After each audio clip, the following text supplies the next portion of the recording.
میں اس مختصر تمہید کے بعد اپنے قائد اور مجاہد ابن مجاہد جمعیت علماء اتر پردیش کے نائب صدر اور جامعہ محمودیہ اشرف العلوم جاج مئو کے ناظم حضرت مولانا امین الحق عبداللہ اسامہ قاسمی صاحب دامت برکاتہم سے گزارش کر رہا ہوں تشریف لائیں اور باربطہ دلوں کے اس مجمع کو خطاب فرمائے میرے اس احساس کے ساتھ کہ سینچا ہے اسے خون سے کچھ تشنہ لبوں نے، سینچا ہے اسے خون سے کچھ تشنہ لبوں نے، تب جا کے اس انداز کا میخانہ بنا۔ السلام علیکم ورحمۃ اللہ وبرکاتہ۔ الحمدللہ وکفا وسلام علی عبادہ الذین اصطفا، اما بعد فأعوذ باللہ من الشیطان الرجیم، بسم اللہ الرحمن الرحیم۔ الا ان اولیاء اللہ لا خوف علیہم ولا هم يحزنون، صدق اللہ العظیم۔ انتہائی قابل مبارکباد ہیں وہ تمام حضرات، ہمارے دوست قاری عبدالحسیب صاحب اور ان کے سارے ساتھی، جنہوں نے اولیاء کرام کی تعلیمات کو گھر گھر تک پہنچانے کے لیے، ہر فرد تک پہنچانے کے لیے اس عظیم الشان جلسے کا انعقاد کیا۔ جیسا کہ مفتی صاحب فرما رہے تھے کہ اس وقت ملک کے جو حالات ہیں ان میں اس بات کی سخت ضرورت ہے کہ اولیاء اللہ کی تعلیمات کو عام کیا جائے، اور صحیح بات یہ ہے کہ آج کے ہندوستان میں اگر ہم امن چاہتے ہیں، سکون چاہتے ہیں، بھائی چارہ چاہتے ہیں، ملک کی اور سماج کی ترقی چاہتے ہیں، اور ملک کو وشو گرو بنانا چاہتے ہیں صحیح معنوں میں، تو وہ اولیاء اللہ خاص طور پر سلطان الاولیاء حضرت خواجہ معین الدین چشتی اجمیری رحمت اللہ علیہ کی تعلیمات کے بغیر آپ کے مشن کو عام کرنے اور اس پر عمل کرنے کے بغیر ممکن نہیں ہے۔ اسی سوچ کے ساتھ، اسی ضرورت کو سامنے رکھ کر جمعیت علماء ہند کی طرف سے پورے ملک میں اور دارالعلوم دیوبند کے اکابر کی طرف سے کانپور اور اس کے اطراف میں صوبہ یوپی میں حضرت والد صاحب رحمت اللہ علیہ کی طرف سے اولیاء اللہ کے عنوان سے مستقل پروگرام منعقد کیے جاتے ہیں، اور آج حضرت خواجہ معین الدین چشتی اجمیری نور اللہ مرقدہ کے نام سے چونکہ یہ پروگرام ہے، تو ہم سب کو یہ بات بھی معلوم ہونا چاہیے کہ دارالعلوم دیوبند اور اس سے جڑے ہوئے جو ہمارے اکابر رہے ہیں، ان سب کا جو سلسلہ رہا ہے تصوف کا، وہ جا کر ملتا ہے حضرت خواجہ معین الدین چشتی اجمیری رحمت اللہ علیہ سے، وہ سب چشتی سلسلے سے تعلق رکھتے ہیں۔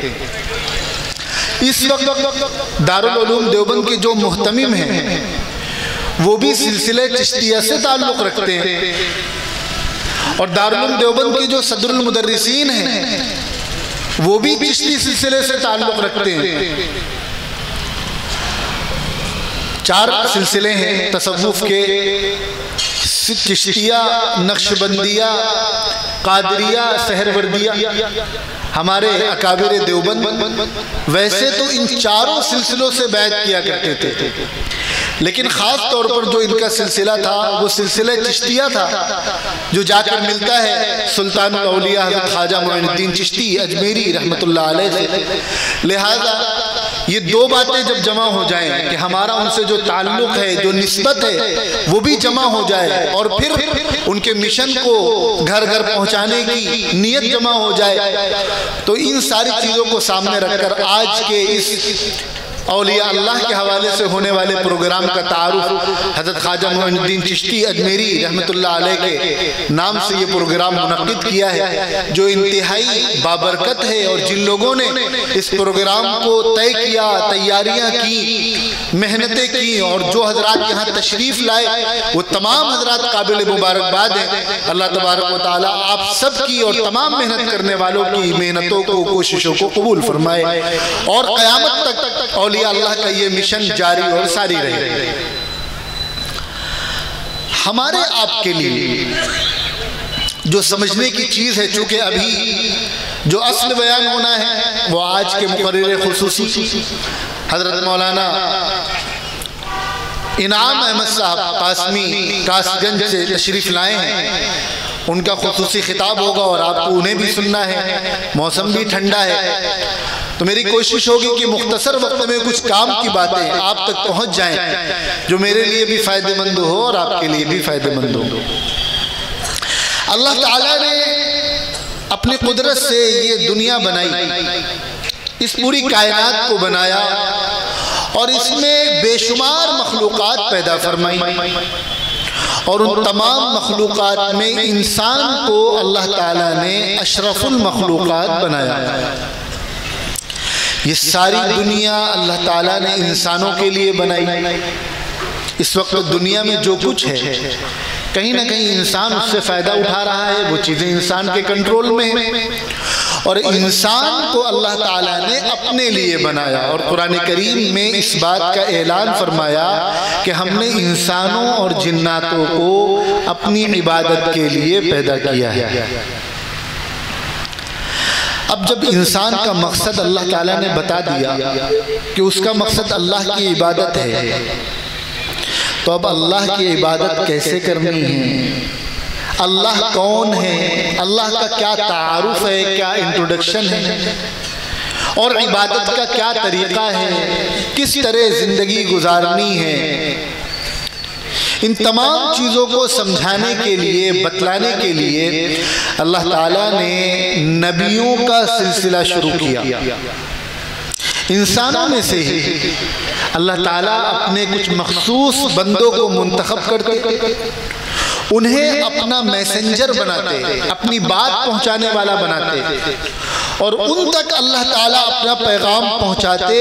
ان کے کندھوں پر یہ ذمہ داری ڈالی جاتی کہ وہ اللہ کے دوسرے بندوں تک اللہ کا پیغام پہنچائیں، انہیں اللہ کا تعارف کرائیں۔ کم و بیش 1.25 لاکھ نبی اور رسول اللہ تعالیٰ نے دنیا میں بھیجے۔ سب سے پہلے پیغمبر حضرت آدم علیہ السلام، اور سب سے آخری پیغمبر ہم سب کے آقا مولا جناب محمد رسول اللہ صلی اللہ علیہ وسلم دنیا میں تشریف لائے۔ نبی ہونا یہ کسی بھی انسان کے اپنے اختیار میں نہیں، اللہ تعالیٰ جس کو چاہتے ہیں اس کو اپنا نبی بناتے، اور نبی معصوم ہوتا ہے۔ ساری کائنات میں سب سے بلند مقام نبی کو اللہ تعالیٰ عطا فرماتے ہیں۔ کم و بیش 1.25 لاکھ انبیاء اور رسول اللہ تعالیٰ نے دنیا میں بھیجے، اور اپنے آخری پیغمبر جناب محمد رسول اللہ صلی اللہ علیہ وسلم کو دنیا میں بھیجنے کے بعد اللہ تعالیٰ نے نبوت کا سلسلہ ختم کر دیا، اور قیامت تک کے لیے اس بات کا اعلان فرما دیا، ما کان محمد ابا احد من رجالکم ولکن رسول اللہ وخاتم النبیین، کہ یہ محمد رسول اللہ صلی اللہ علیہ وسلم یہ خاتم النبیین ہے۔ آپ پر نبوت کا سلسلہ ختم ہو گیا، اب قیامت تک کسی بھی طرح کا کوئی نیا نبی نہیں آئے گا۔ نبی کریم صلی اللہ علیہ وسلم کی زبان مبارک سے بھی اس کا اعلان فرما دیا گیا، انا خاتم النبیین لا نبی بعدی، میں آخری نبی ہوں، اب قیامت تک میرے بعد کوئی نبی نہیں آئے گا۔ تو سب سے بلند اور بالا مقام ہے مقام نبوت، اور نبی وہ ہوتا ہے جس کو اللہ تعالیٰ چنتے ہیں، اور نبوت کا دروازہ قیامت تک کے لیے بند ہو گیا، اب قیامت تک کوئی بھی نبی نہیں آئے گا۔ نبوت کے بعد سب سے بڑا مقام ہے مقام صحابیت۔ اللہ تعالیٰ نے اپنے بندوں میں سے کچھ بندوں کو چنا اور انہیں اپنے محبوب پیغمبر کے ساتھ کے لیے پسند کر لیا کہ یہ لوگ ہوں گے جو میرے آخری اور محبوب پیغمبر کے ساتھی ہوں گے، یہ لوگ ان کے شاگرد ہوں گے، یہ لوگ ان کے ساتھ رہیں گے، ان کے ساتھ نماز پڑھیں گے، ان کے ساتھ روزہ رکھیں گے، ان کی مجلسوں میں شریک ہوں گے، ان کو دیکھیں گے، ان کے ساتھ جنگوں میں شریک ہوں گے، ان کے ساتھ چلیں گے، پھریں گے، اٹھیں گے، بیٹھیں گے، شادی بیاہ کے ساتھی ہوں گے، موت مٹی کے ساتھی ہوں گے۔ تمام روئے زمین پر نبیوں کے بعد سب سے بڑا مقام ہے مقام صحابیت، اور صحابی بھی انسان اپنی مرضی سے نہیں بن سکتا تھا۔ اللہ تعالیٰ نے جن کے بارے میں یہ طے کر دیا کہ انہیں صحابی بنانا ہے، انہیں مقام صحابیت عطا فرمانا ہے، انہیں پوری دنیا سے چن چن کر اپنے محبوب کے قدموں میں لا کر ڈال دیا۔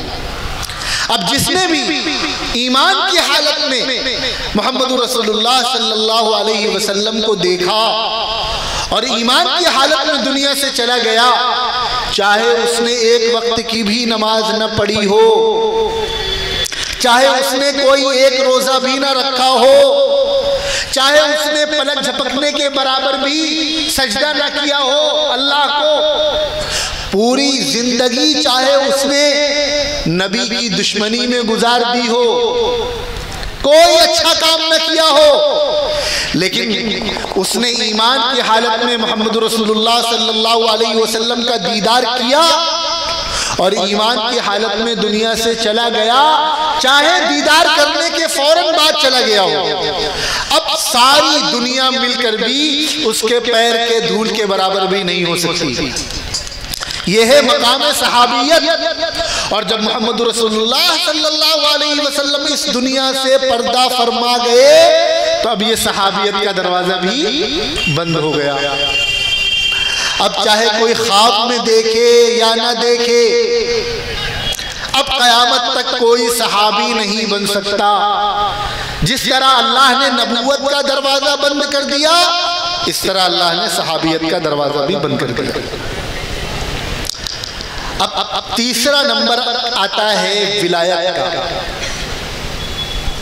ولی مقام نبوت سب سے بلند بالا، دروازہ بند ہو گیا۔ مقام صحابیت نبوت کے بعد سب سے بلند بالا، دروازہ بند ہو گیا۔ یہ جو مقام ولایت ہے، ولی ہونا، ولی کے معنی آتے ہیں دوست کے، اللہ کا دوست ہونا۔ دنیا میں کوئی کسی کی دوستی کسی تھانے دار سے ہو، ودھایک صاحب سے ہو یا کسی منسٹر سے ہو، تو وہ سینہ اور کالر سب چوڑا کر کے چلتا ہے۔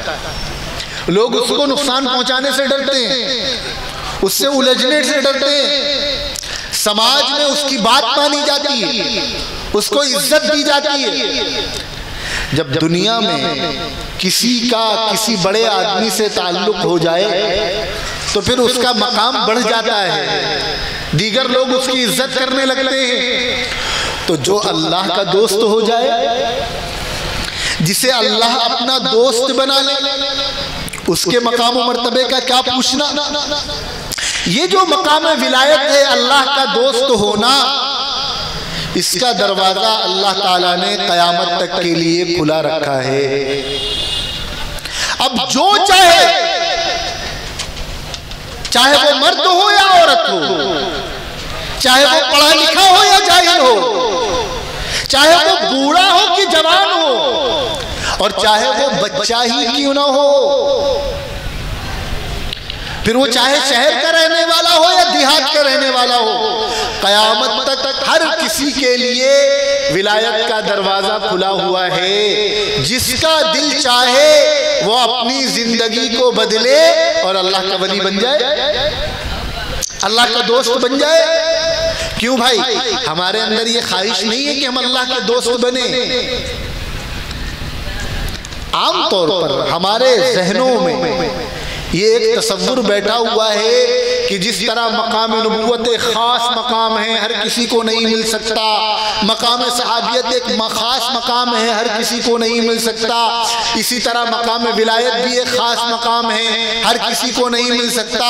بس وہ خاص لوگ تھے جو اللہ کے ولی تھے. ہم لوگ تو گنہگار ہیں, ہم تو ولی بن ہی نہیں سکتے. یہ غلط سوچ ہے.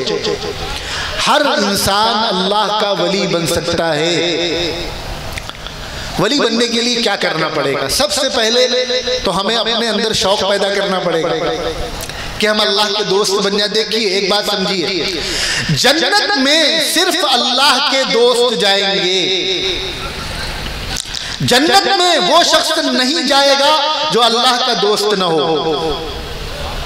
اگر ہم جنت جانے کی خواہش رکھتے ہیں, اور ہر مسلمان کے دل میں خواہش ہے, ہم جو کچھ کر رہے ہیں کیوں کر رہے ہیں؟ نماز پڑھ رہے ہیں جنت جانے کے لیے, جو بھی نیک کام کر رہے ہیں جنت جانے کے لیے. آج اس جلسے میں کیوں بیٹھے ہیں؟ جنت جانے کے لیے. تو ہمارے دل میں جنت جانے کی خواہش ہے, لیکن جنت وہی جائے گا جو اللہ کا دوست ہوگا. قرآن کریم میں اللہ تبارک و تعالیٰ نے دو چیزیں ارشاد فرمائی اللہ کا دوست بننے کے لیے. وہ دو چیزیں کیا ہیں؟ ایک تو اللہ تعالیٰ نے یہ ارشاد فرمایا کہ جو اللہ کے ولی ہوتے ہیں نا, جو اللہ کے دوست ہوتے ہیں, ان کو اللہ کا دوست بننے کے بعد جو سب سے بڑی چیز ملتی ہے وہ یہ ملتی ہے لا خوف علیہم, کہ ان پر نہ کسی چیز کا کوئی ڈر ہوتا ہے, ولا هم یحزنون, نہ ان کو کسی بات کا کوئی غم ہوتا ہے. یہ دو اتنی اہم چیز ہیں کہ انسان اپنی پوری زندگی انہی دو چیزوں سے جوجھتا رہتا ہے. وہ ماضی میں جو کر چکا اسے اس کا غم ہوتا ہے کہ میں نے ایسا کیوں کر دیا, میں نے ایسا کیوں کر دیا, اگر میں ایسا کر لیتا تو یہ ہو جاتا, اگر میں وہاں پر یہ فیصلے لے لیتا تو یوں ہو جاتا. یہی تو رہتا ہے, اسی بات کا غم رہتا ہے آدمی کو. میں نے کاروبار میں وہاں پیسہ کیوں لگا دیا, اور میں نے فلاں جگہ اپنے بچے کی شادی کیوں کر دی, میں نے فلاں پر بھروسہ کیوں کر لیا. آدمی کو اس بات کا غم رہتا ہے. تو جو اللہ کا دوست بنتا ہے اس کو سب سے پہلی نعمت اللہ کی طرف سے یہ ملتی ہے کہ اللہ تعالیٰ اس کو ہر طرح کے غم سے آزاد کر دیتے ہیں, پھر اس کو کسی چیز کا غم ہی نہیں ہوتا. اور دوسری نعمت یہ ملتی ہے کہ اس کو مستقبل کے ہر طرح کے خوف سے اللہ تعالیٰ آزاد کر دیتے ہیں. ایک انسان کو کیا ہوتا ہے؟ ماضی کا غم ہوتا ہے جو کیا, اور آگے کا ڈر ہوتا ہے کہیں ایسا نہ ہو جائے, کہیں ایسا نہ ہو جائے, کہیں میری بے عزتی نہ ہو جائے, کہیں میرا پیسہ نہ ڈوب جائے, کہیں فلانے میرے دشمن نہ بن جائیں, کہیں ان کو پتہ چل گیا کہ ہماری یہ لاٹری لگ گئی ہے اور ہمارا یہاں کاروبار میں بڑا فائدہ ہو رہا ہے, کہیں کوئی نقصان نہ پہنچا دے. اس کو پتہ چل جائے کہ ہمارے بچے کا یا بچی کا فلاں جگہ رشتہ لگ رہا ہے, تو ابھی کسی کو بتاؤ مت, ایک دم آخر میں بتائیں گے, کہیں وہ ہم کو نقصان نہ پہنچا دے. یہی سب چھوٹی چھوٹی چیزوں کا تو ڈر لگا رہتا ہے. اور آج کے ہندوستان میں ہر آدمی ڈرا ہوا ہے کہ کب کسی چیز کے دام نہ بڑھ جائیں, کب نوٹ نہ بند ہو جائے. بڑی وبا چلی جب نئے نوٹ آئے 2000 کے اور 500 کے, تو کافی دنوں سے یہ چل رہا تھا کہ پتہ نہیں کسی دن رات کو 10 بجے اعلان ہو کہ یہ نوٹ بھی بند ہو گئے, اور 2000 کے نوٹ بند ہو بھی گئے. وہ الگ بات ہے کہ اس کو جمع کرنے کے لیے وقت دیا گیا, لیکن بند ہو گئے. تو یہ ڈر تو ہر وقت لوگوں کو لگا ہوا ہے. ہر آدمی پیسہ بچا بچا کر خرچہ کر رہا ہے, پتہ نہیں آنے والے حالات کیسے ہوں, کاروبار کیسا چلے, مندی کیسی چلے. بھئیہ پیسہ بچا بچا کے خرچہ کرو. اور مسلمانوں کو ڈر لگا ہوا ہے, پتہ نہیں ہمارا مستقبل کیا ہوگا, آگے کس کی سرکار بنے گی, کون کیا کرے گا. یہی سب تو ڈر لگا ہوا ہے. لیکن جو آدمی اللہ کا دوست بن جائے اس کے ساتھ کیا ہوتا ہے؟ لا خوف علیہم, اسے کسی چیز کا کوئی ڈر نہیں ہوتا. اسے کسی چیز کی پرواہ نہیں ہوتی. ہماری دوستی تو ڈائریکٹ اللہ میاں سے ہو گئی. اب کاہے کا ڈر, اب کاہے کا خوف؟ تو جو اللہ کا دوست بنتا ہے اس کو اللہ تعالیٰ سب سے پہلے یہ دو نعمتیں عطا فرماتے ہیں. الا ان اولیاء اللہ لا خوف علیہم ولا هم يحزنون, کہ وہ لوگ جو اللہ کے دوست بن جاتے ہیں ان کو کسی چیز کا غم نہیں ہوتا اور کسی چیز کا ڈر نہیں ہوتا. لیکن یہ اللہ کے دوست بننا کیسے ہے؟ کیا کرنا پڑے گا اس کے لیے؟ مولانا صاحب بتا دیں کہ اتنے دن وظیفہ پڑھو اور اتنے دن کا چلہ لگاؤ اور فلاں مزار پہ جا کے چادر چڑھاؤ اور فلاں بابا کی یہاں جا کے پرچی لگاؤ تب اللہ کے ولی بنو گے؟ نہیں. اللہ کا ولی بننا بہت آسان ہے. اور خود قرآن کریم میں اللہ تعالیٰ بتلا رہے ہیں کہ تم میرے دوست بننا چاہتے ہو تو کیسے بنو. اسی آیت کے آگے اللہ نے فرمایا الذین آمنوا وکانوا یتقون. اللہ کے دوست بننے کے لیے دو کام کرنا پڑے گا. ایک تو ایمان لے آؤ صحیح طور پر, اور اللہ سے ڈرنے والے بن جاؤ, متقی بن جاؤ, تقوی اختیار کر لو. ایک جگہ ارشاد فرمایا قل ان کنتم تحبون اللہ فاتبعونی, اے محبوب آپ میرے بندوں سے کہہ دیجئے کہ اگر تم اللہ سے دوستی کرنا چاہتے ہو, اللہ کے دوست بننا چاہتے ہو, اللہ کے پسندیدہ بننا چاہتے ہو تو میری اطاعت کرو, میری اتباع کرو, یعنی محمد رسول اللہ صلی اللہ علیہ وسلم کی اتباع کرو. تو دو چیزیں بیان کی گئی ہیں, ایمان اور تقوی. ایمان کس چیز کا نام ہے؟ ایمان صحیح ہونا. ویسے تو ہم سب نام کے مسلمان ہیں. ولی بننے کے لیے سب سے پہلی چیز ایمان درست ہونا, یعنی ہمارے عقیدے درست ہوں. ہم جو مان رہے ہیں عقیدہ اور عمل. سورہ عصر میں اللہ تعالیٰ نے فرمایا الا الذین آمنوا وعملوا الصالحات. ساری دنیا کے لوگ گھاٹے میں ہیں, خسارے میں ہیں, نقصان اٹھائیں گے. دو لوگ نقصان نہیں اٹھائیں گے. کون کون؟ جن کا ایمان صحیح ہوگا, جن کا عمل صحیح ہوگا, جن کا عقیدہ ٹھیک ہوگا, جن کا عمل سنت کے مطابق ہوگا. تو دو چیزیں بولی جاتی ہیں, عقیدہ اور عمل. اب ذرا سمجھیے گا عقیدہ کسے کہتے ہیں. ایک ہوتا ہے کسی چیز کو مان لینا, ایکسپٹ کر لینا, اور ایک ہوتا ہے پھر اس پر عمل کرنا. ٹھیک ہے, جیسے آپ اس ملک میں رہ رہے ہیں, یہاں کا ایک قانون ہے کہ چوراہے پر لال بتی جلے گی تو آپ کو رکنا ہے, یہ قانون ہے. اب ایک آدمی اس قانون کو تو مانتا ہے لیکن کبھی کبھی سگنل توڑ کے بھی چلا جاتا ہے, تو اس کے ساتھ کیا ہوتا ہے؟ جرمانہ لگتا ہے, چالان لگتا ہے. زیادہ کرے گا تو 2 سال کی جیل بھی ہو جاتی ہے, یہ جرمانہ لگتا ہے. لیکن ایک آدمی اس بات کا ہی انکار کر دے کہ ہمیں اس قانون کو ہی نہیں ماننا, تو کیا ہوگا؟ پھر جرمانہ نہیں لگے گا, پھر چالان نہیں کٹے گا, پھر صرف 2 سال کی جیل نہیں ہوگی, پھر بغاوت کا مقدمہ چلے گا. اور آپ کو معلوم ہے کسی بھی ملک کا جو باغی ہوتا ہے اس کی سزا پھانسی ہوتی ہے. جس ملک میں رہ رہے ہیں, ایک ہے اس ملک کے قانون کو ماننا, پھر ہے اس پر عمل کرنا. کوئی آدمی قانون کو مانتا ہے لیکن عمل نہیں کرتا تو پھر اس پر جرمانہ لگتا ہے, لیکن کوئی قانون ہی کو ماننے سے انکار کر دے تو پھر اس پر بغاوت کا مقدمہ چلتا ہے. اسی طرح عقیدہ ہے, عقیدہ ہے چیز کو ماننا, اور عمل ہے پھر اس کو پریکٹیکل کرنا.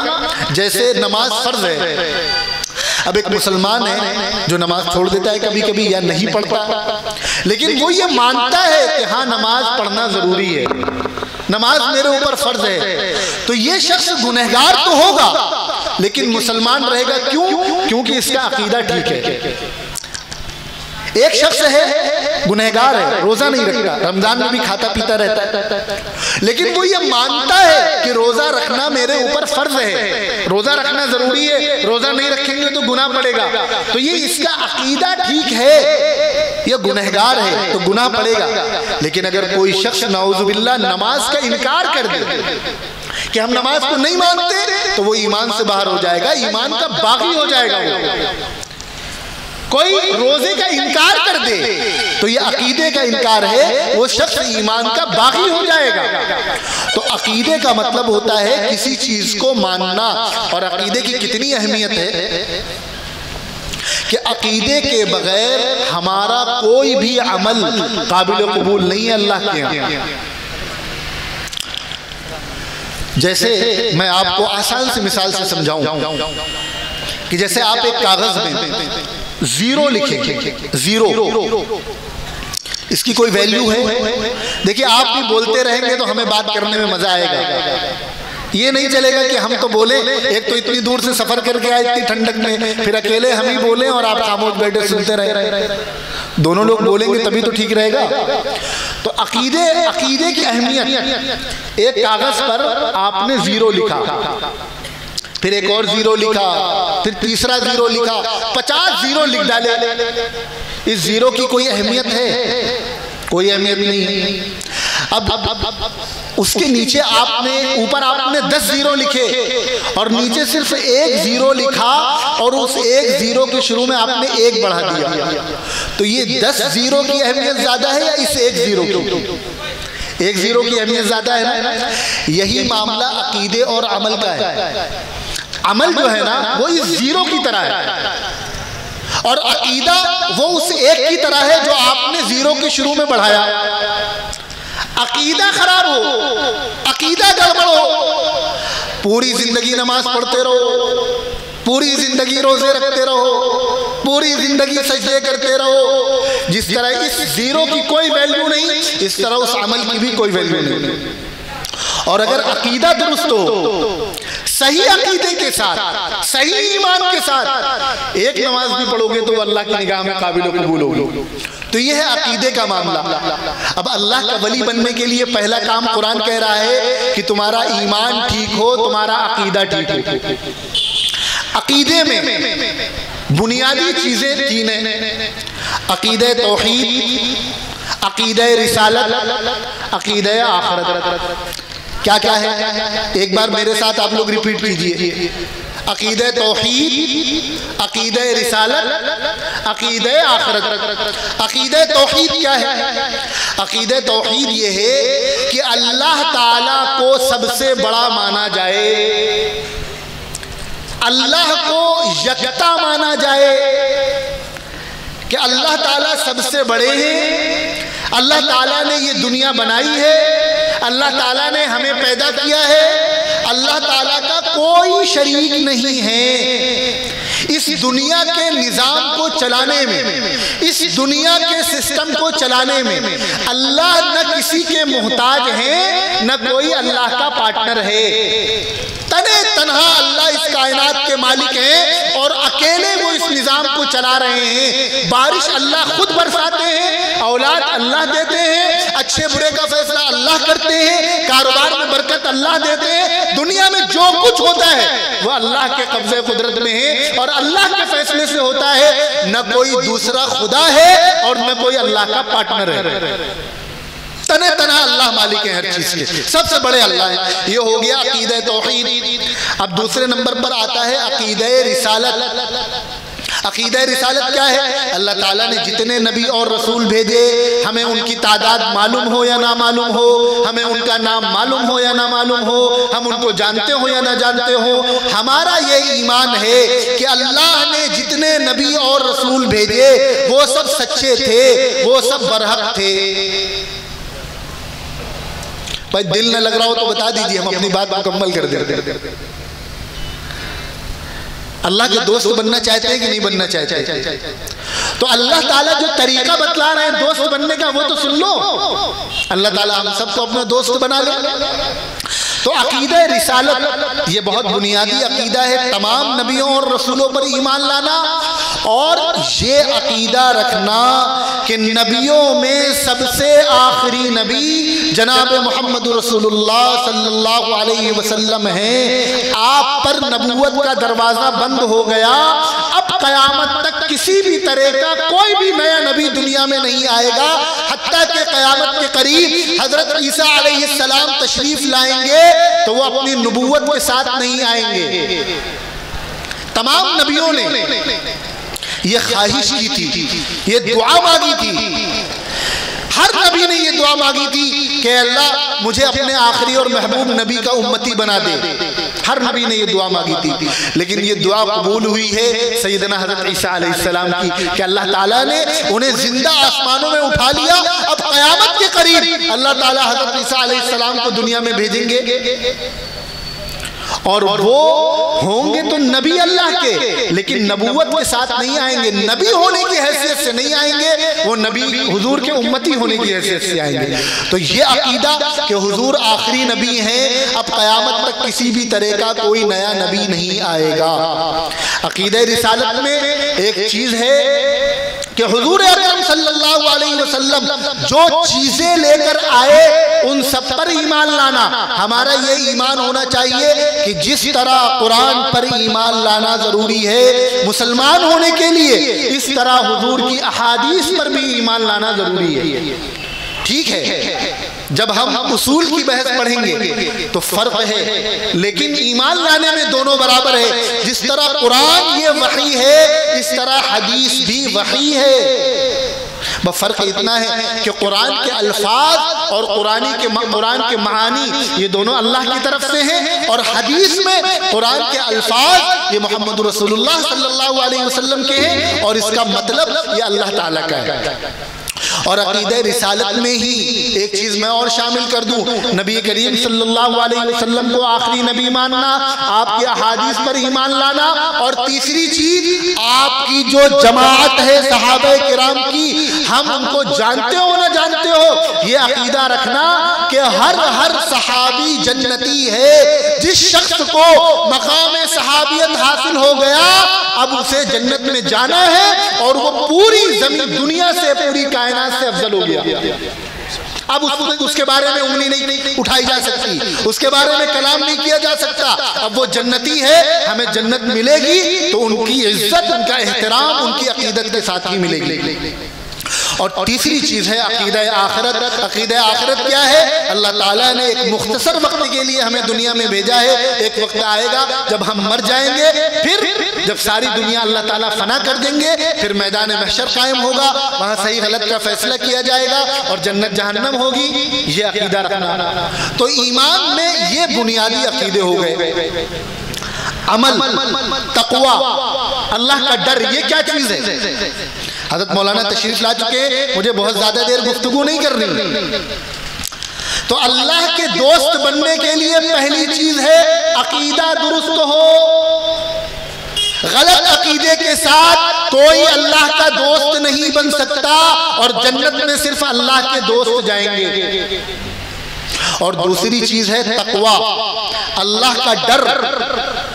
اللہ کے ڈر کا کیا مطلب ہے؟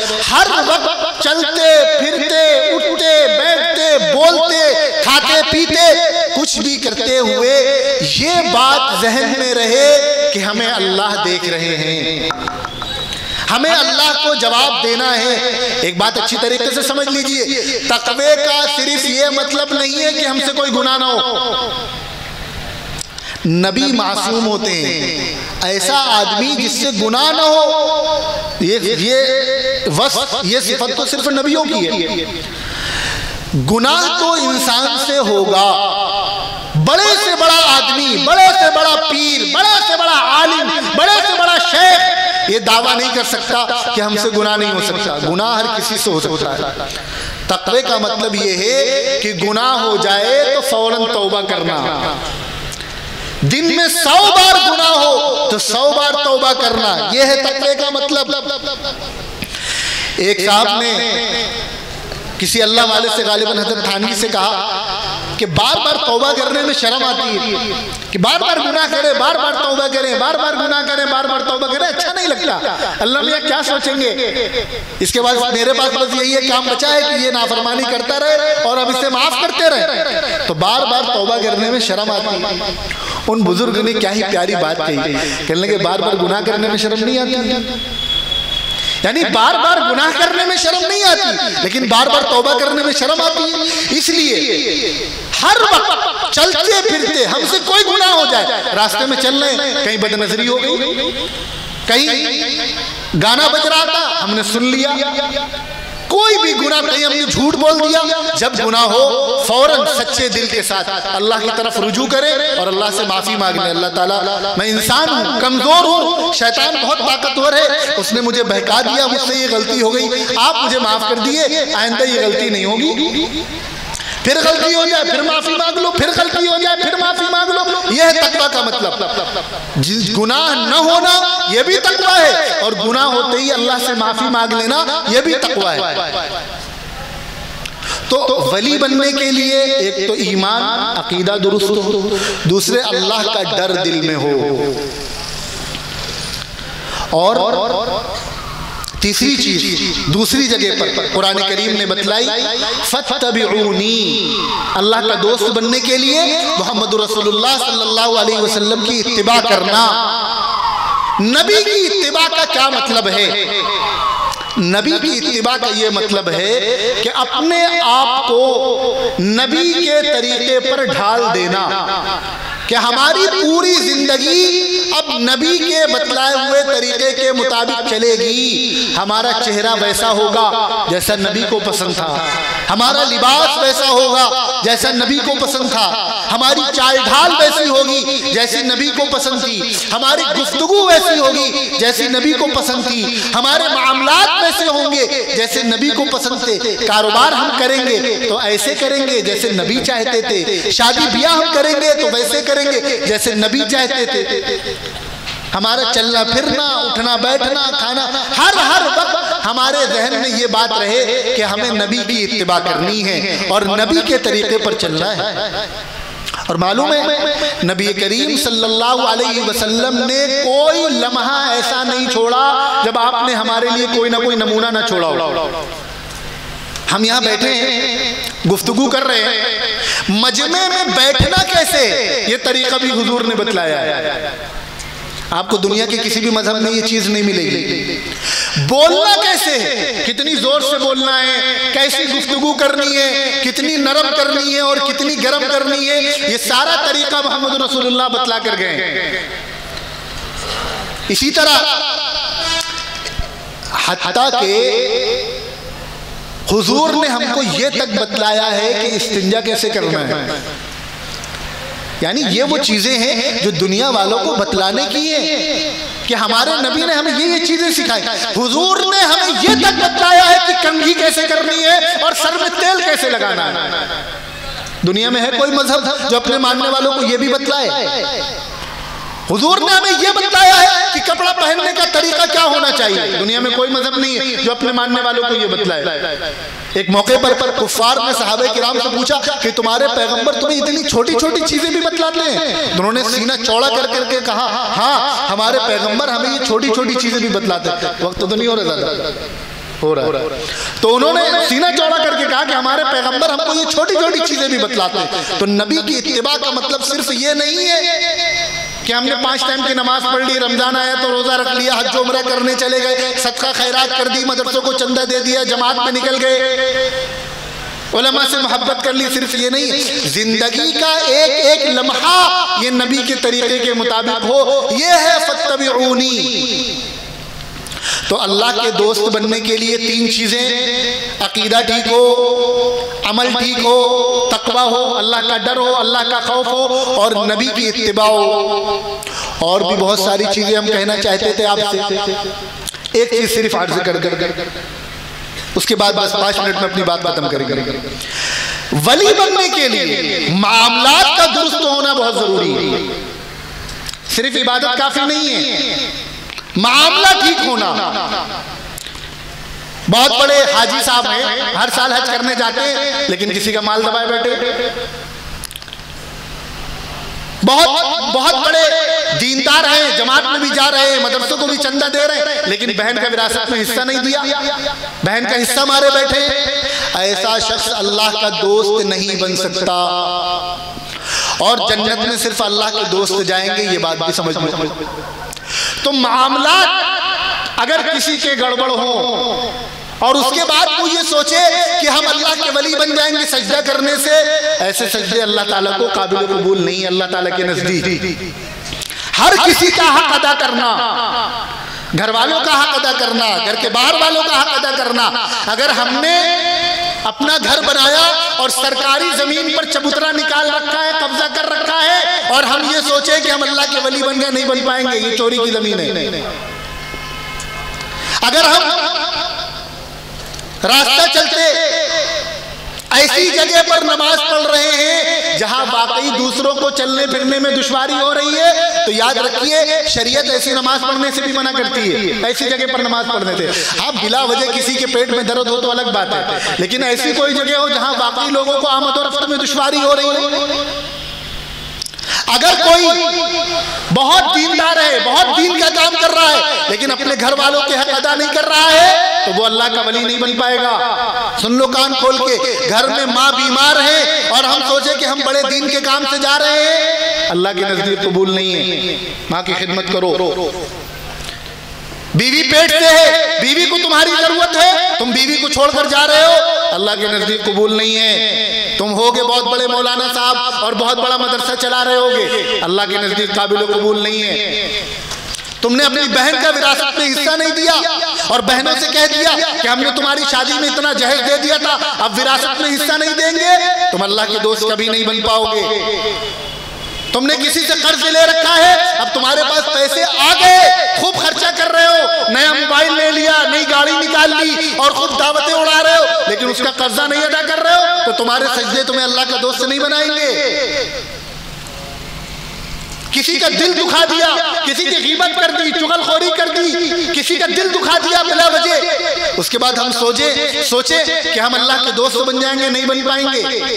تو اللہ کا دوست بننے کے لیے بندوں کے حقوق ادا کرنا، اپنے معاملات صاف رکھنا بہت ضروری ہے، تبھی اللہ کے دوست بن پائیں گے، اور جنت میں صرف اللہ کے دوست جائیں گے۔ اب آخری بات، جب ہم یہ سارے کام کر لیں گے تو فائدہ کیا ہوگا؟ دو فائدے تو میں نے آپ کو پہلے بتلائے تھے، کیا یاد ہے کسی کو؟ کیا کیا فائدے بتلائے تھے؟ یاد نہیں کسی کو؟ شروع میں دو فائدے بتلائے تھے نا اللہ کے دوست بننے کے، کیا بتلائے تھے؟ الا ان اولیاء اللہ لا خوف علیہم ولا هم یحزنون، کہ جو اللہ کا دوست بن جاتا ہے اللہ تعالیٰ اس کو ہر طرح کے غم سے اور ہر طرح کے خوف سے آزاد کر دیتے ہیں۔ اور کیا ہوتا ہے؟ قل ان کنتم تحبون اللہ فاتبعونی یحببکم اللہ، جب تم محمد رسول اللہ صلی اللہ علیہ وسلم کی اطاعت کرو گے، اپنی زندگی کو ان کی زندگی کے مطابق بناؤ گے، پھر کیا ہوگا؟ پھر اللہ تمہیں اپنا دوست بنا لیں گے، اور جسے اللہ دوست بنا لے پھر وہ معین الدین چشتی اجمیری بنتا ہے کہ جس کے ہاتھ پر 90 لاکھ لوگ ایمان لاتے ہیں۔ اس پورے ہندوستان میں جب تک ہندوستان میں مسجدیں ہیں، مدرسے ہیں، دین ہے، داڑھی ٹوپی ہے، دینداری ہے، یہ سب صدقہ ہے خواجہ معین الدین چشتی اجمیری رحمت اللہ علیہ کا، ان کا اس ملک پر احسان ہے۔ تو جب اللہ کسی کو اپنا دوست بناتے ہیں تو کیا کرتے ہیں؟ اس کے گناہوں کو معاف کر دیتے ہیں اور اس کو یہ مقام عطا فرماتے ہیں کہ پوری دنیا کے دل میں اس کی محبت پیدا ہو جاتی ہے۔ پھر اور کیا ہوتا ہے؟ جس کو اللہ اپنا دوست بنا لیتے ہیں اس کے بارے میں اللہ تعالیٰ فرما رہے ہیں کہ جو میرا دوست ہو گیا، اب اس کو اگر کوئی تکلیف پہنچائے گا، اب اس سے اگر کوئی دشمنی کرے گا، اب اس سے اگر کوئی لڑائی کرے گا تو کیا ہوگا؟ میں اس کے ساتھ جنگ کا اعلان کرتا ہوں۔ اللہ تعالیٰ جس کے دوست بن جائیں اور کوئی اس کو تکلیف پہنچانا چاہے، نقصان پہنچانا چاہے تو اس کا بدلہ کون لے گا؟ کون لے گا؟ من عادی لی ولی فقد آذنتہ بالحرب، میرے دوست سے جتنے دشمنی کی میرا اس کے ساتھ اعلان جنگ ہے، اور جنگ میں دشمن کی سب سے قیمتی چیز تباہ کی جاتی ہے۔ دنیا والوں کی نگاہ میں سب سے قیمتی چیز ہے جان، تو وہ جان لیتے ہیں، اور اللہ کے نزدیک سب سے قیمتی چیز ہے ایمان۔ تو جو اللہ کے ولیوں سے بغض رکھے گا، جو اللہ کے ولیوں سے عداوت رکھے گا، اس کا کیا ہوگا؟ پھر اللہ اس کے ساتھ اعلان جنگ کریں گے اور اس کا ایمان چھین لیں گے، پھر اس کا ایمان سلب ہو جائے گا، ختم ہو جائے گا۔ اسی لیے اگر چاہتے ہو کہ مسلمان باقی رہے، ہماری نسلیں مسلمان ہوں، تو ولیوں کی محبت ان کے اندر پیدا کرو، اپنے دلوں میں ولیوں کی محبت پیدا کرو، گھروں کے اندر خواجہ معین الدین چشتی اجمیری رحمت اللہ علیہ کا تذکرہ کرو، ان کی سیرت بچوں کو پڑھاؤ، ان کا کردار پڑھاؤ۔ یہ ہیں اللہ کے حقیقی ولی۔ اب آپ سوچ رہے ہوں گے مولانا صاحب نے ولی بننے کے اتنے نسخے تو بتا دیے، کہیں کرامت کا تذکرہ تو کیا نہیں، ہوا میں اڑنے کا، پانی میں چلنے کا، اس کا تو تذکرہ کیا نہیں۔ تو سنو، سمجھنے کی بات ہے، بس حقیقت میں یہ آخری بات ہے، میں بار بار کہہ رہا ہوں آخری بات آخری بات، آپ کہیں گے مولانا ہر بات کو آخری بات کہتے ہیں۔ حضرت مولانا اچھا یہ جو اللہ کے خاص بندے ہوتے ہیں، ان کے ذریعے کوئی ایسی چیز ہو جانا، کوئی ایسا کام ہو جانا جو دوسرا انسان نہ کر سکے، یہ ممکن ہے، پوسیبل ہے، ہو سکتا ہے، اللہ تعالیٰ کی مرضی، اللہ تعالیٰ جس کے ہاتھ میں جو کام کروا دے۔ لیکن یہ ولایت کی پہچان نہیں ہے۔ ولایت کی پہچان کیا ہے؟ ایمان ہو، تقویٰ ہو، حضور کی محبت ہو، سنت والی زندگی ہو۔ کوئی آدمی اپنی پوری زندگی سنت کے مطابق گزارتا ہے، اللہ سے ڈرتا ہے، اس کا عقیدہ ٹھیک ہے، اس کے معاملات ٹھیک ہیں، پھر چاہے وہ پوری زندگی ایک کرامت بھی نہ دکھا پائے، یہ اللہ کا حقیقی ولی ہے۔ اور کوئی آدمی صبح شام ہوا میں اڑے، پانی میں تیرے، چلے اور الگ الگ کرتب دکھائے، لیکن وہ نماز نہیں پڑھتا، وہ داڑھی نہیں رکھتا، وہ عورتوں سے خدمت لیتا ہے، وہ نشہ کرتا ہے، ایسا آدمی اللہ کا ولی نہیں ہو سکتا۔ ایسے آدمی پر اللہ کی لعنت برستی ہے۔ حقیقی ولی خواجہ معین الدین چشتی اجمیری ہے، جن کے نام سے آج یہ پروگرام کیا گیا۔ ان کی تاریخ پڑھو تو ان کی پوری زندگی سنتوں پر عمل کرتی ہوئی نظر آئی، ان کا قدم قدم سنت کے مطابق تھا۔ تو بہرحال یہ اولیاء اللہ کی پہچان ہے۔ اللہ تعالیٰ نے قیامت تک کے لیے ولایت کا دروازہ کھول رکھا ہے۔ ہم میں سے ہر شخص اللہ کا دوست بن سکتا ہے، اور ہمیں دوست بننا چاہیے۔ کیونکہ جنت میں تو اللہ کے دوست جائیں گے۔ اللہ تعالیٰ ہم سب کو اپنا دوست بنائے اور ہم سب کو جنت میں داخل فرمائے۔ وآخر دعوانا الحمدللہ رب العالمین۔